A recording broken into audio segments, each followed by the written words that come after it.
भगवानपुर विधानसभा के चोली शाहबुद्दीन गांव के सैकड़ों लोग आज अनिश्चितकालीन धरने पर बैठ गए।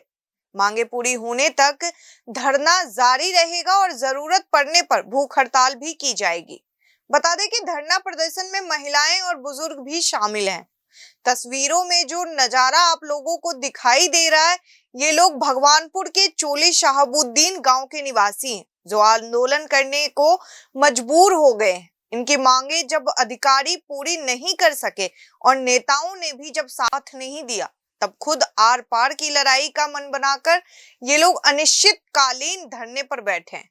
इन लोगों का कहना है कि सन 1960 में जब आपदा आई थी तो डीएम साहब इन सैकड़ों परिवारों को विस्थापित करके चोली गांव में रहने की जगह दी थी, जिसके बाद से आज तक इनके वोट, राशन कार्ड और तमाम दस्तावेज और इनकी पहचान चोली गांव से ही जुड़ी है। लेकिन अब सरकार ने इन्हें मंडावर गांव से जोड़ने का निर्णय लिया है, जिसका विरोध ये शुरू से करते आ रहे हैं, लेकिन इनकी एक ना सुनी, जिस कारण इन्होंने अब धरना प्रदर्शन शुरू कर दिया है और ये धरना अनिश्चित काल के लिए शुरू किया गया है। इसी जगह पर हम सब कुछ हमारा नहीं हुआ गया। बच्चे, हमारे बच्चों के कागजात सब नहीं बने हुए। जो हमारा भूमि, जो हमारा इंदिरावास में भूमि मिली थी ना लोगों को, गरीब आंदोलन और वो अभी उनकी छीने जाएगी तो क्या होगा। वहाँ तो एक ब्याजरी, यहाँ 10 ब्याजरियों का नुकसान होना चाहिए। हमारा गाँव जिस तरह होता है इसी तरह हम रहना चाहिए।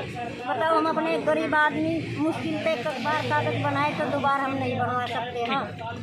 हमारी मांग यह है कि ये सन 1960 में हमारा बाढ़ की वजह से गाँव बह गया था और जो तत्कालीन जिलाधिकारी थे सहारनपुर जी, उन्होंने हमें ज़मीन एक्वायर करके के मटावर के थोड़ी हिस्से की ज़मीन हमें उसे बसा दिया था। और उसके बाद हम सन 60 से ही वोट दे रहे हैं, यहीं हमारी मतदाता, यहीं बच्चों के सारे प्रमाण पत्र बने हैं, यहीं ज़मीन जमान सब कागज हमारे चुल्ली के नाम है। और हम चाहते हैं कि जब तक हम रहेंगे, जब तक वोट नहीं डालेंगे और हम अपने जो है ना मताधिकार जो है ना चुल्ली में ही करेंगे। हम दूसरे गाँव में नहीं जुड़ना चाहते हैं। अगला कदम हमारा यह है कि अगर नहीं मांग रहे तो हमें चाहे मरना पड़े, कुछ भी करना पड़े, भूख हड़ताल करेंगे, बाकी हम अपनी मांग सरकार से, शासन से मंगवा कर रहेंगे। जो बोला था और प्रशासन ने इसकी कोई अवगत हमने करा दिया था, कोई भी उसकी तरफ से संदेश नहीं आया।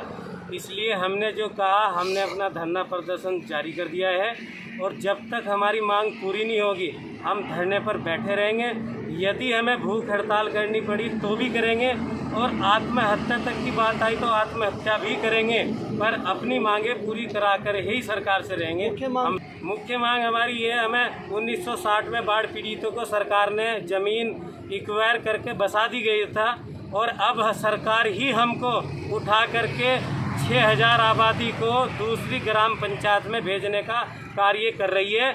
ऐसा हम बिल्कुल होने नहीं देंगे। इसके हम विरोध में हैं। अपनी मांगे के लिए हम अपने धरने पर बैठे हैं। कि हमारा जो गांव है चोली शाहबुद्दीनपुर है और हमें इसमें बहुत ज़्यादा समस्या आ रही है। सभी गरीब लोग बसा हुआ है। चोली गांव के पास इतनी ज़मीन वगैरह नहीं है। जो हमारे पट्टे हैं, जो बच्चों के आधार कार्ड बने हुए हैं, जो राशन कार्ड बने हुए हैं, तो सारी समस्या आएंगी। सभी मजदूर आदमी है, सभी फैक्ट्री में मजदूरी घास वास ला के अपना काम को करता है, तो ये तो बहुत बड़ी समस्या हो जाएगी। इतने सालों से जो हमारा गांव है, जो हमारा गांव चोली में आ रहा था, तो उसका तो नाम है, उसका तो सारी मतलब स्थिति बदल गई। चोली की अपनी एक अलग पहचान थी, जो पृथ्वी सिंह, खड़क सिंह के नाम से जाने जाती थी। हम नहीं चाहते कि हमारा जो गांव का विभाजन हो वो मंडावर में हो या वो हो। हमारा एक गांव है, बहुत सारी आबादी है। हमारे यहाँ की आबादी कम से कम 10 के करीब होने जा रही है और बाहर का लोग भी बसा हुआ है। तो हम ये नहीं चाहेंगे कि मंडावर और चोली का, हमारा गांव का चोली प्लाट का बंटवारा हो। हम चोली शाहबुद्दीनपुर के नाम से ही अपने गांव को रखना चाहते हैं। धन्यवाद।